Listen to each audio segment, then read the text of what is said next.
quick one today to show you this cool little Cornell Dupree lick. If you don't know Cornell Dupree, he was a great R&B guitarist, session musician, played with Aretha Franklin and countless greats.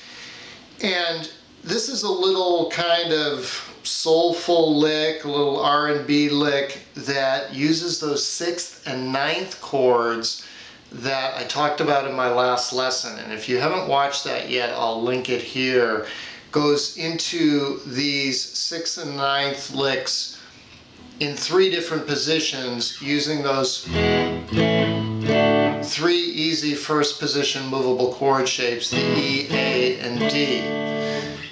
This Cornell Dupree lick uses the A shape, and it starts up there at the 7th and 9th frets with your movable A chord bar shape, your 5th string root bar chord. And as I showed you in the last lesson, if you have that shape, over it you have an E6 and an E9. Just lying there, ready to be plucked.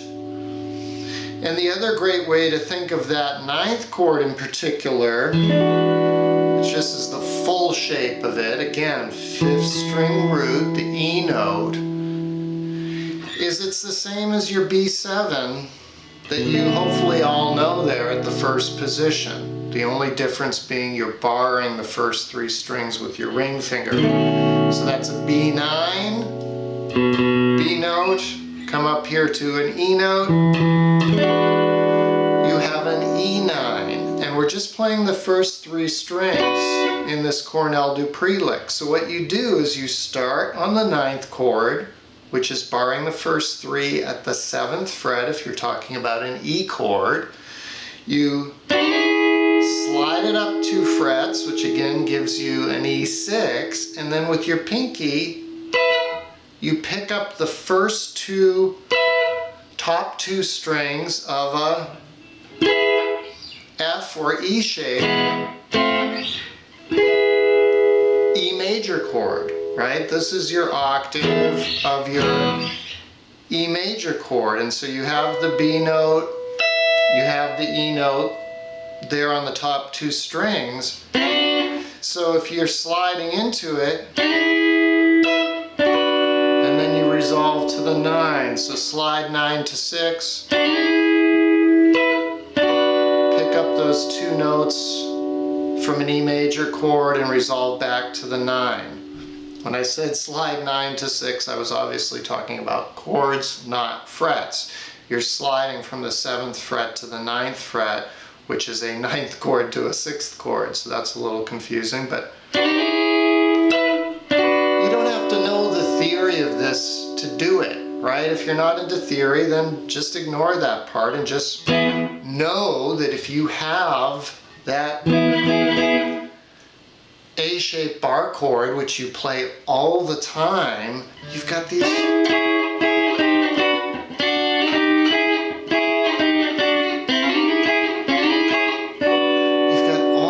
little licks that you can throw in. Just like I showed you in the last lesson, if you're playing over the F shape, you've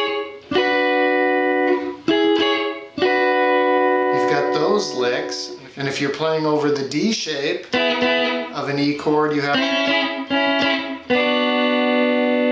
which is the same as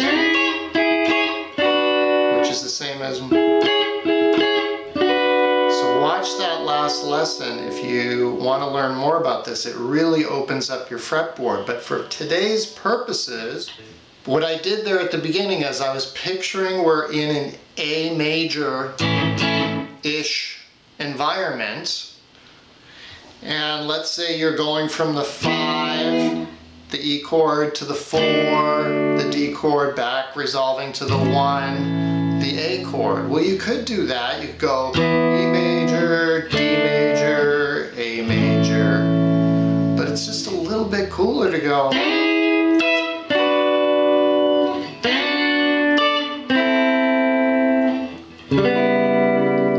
Right? Okay, so all I did there was I went over the E. Again, I went from an E9 to E6, picked up those two notes, resolved back to the E9. Then I went down 2 frets, right? There's your D note, so that's where your D9 lives, that's where your D6 lives. Slid from 5th fret to 7th fret, picked up the top 2 notes of a D major bar chord, resolved to a D9 there at the 5th fret. So 5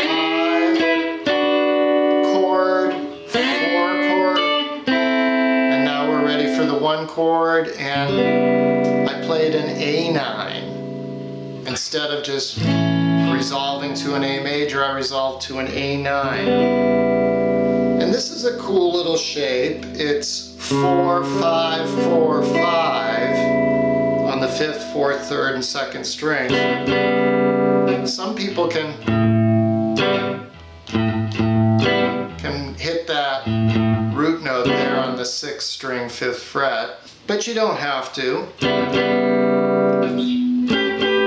It's the same chord as this. This is your A9 of the shape we've been playing, but this is another nice 9th chord lick, or a 9th chord shape, I should say. And it obviously lives closer if you're down here in the first position, minor or major pentatonic, then that version of the A9 is living much closer in your neighborhood than coming all the way up here to the 12th fret, right? And then I think after I did this, which is an A6-9. So again, same neighborhood. And because it's an A, you can play the open 5th string because that's an A chord, right? Or that's an A note. 4th fret on the 4th and 3rd string, 5th fret, right, the top 2 notes of your A chord. And then the 6 and the 9 there with the 5 and the 1 of an A chord, of an A major. It's kind of a cool little ending chord. So, E,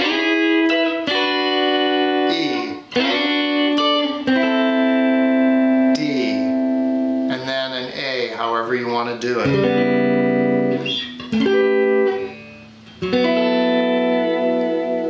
Alright? It's a cool lick. Hope you enjoyed it. Thanks for joining me. I'll see you next time.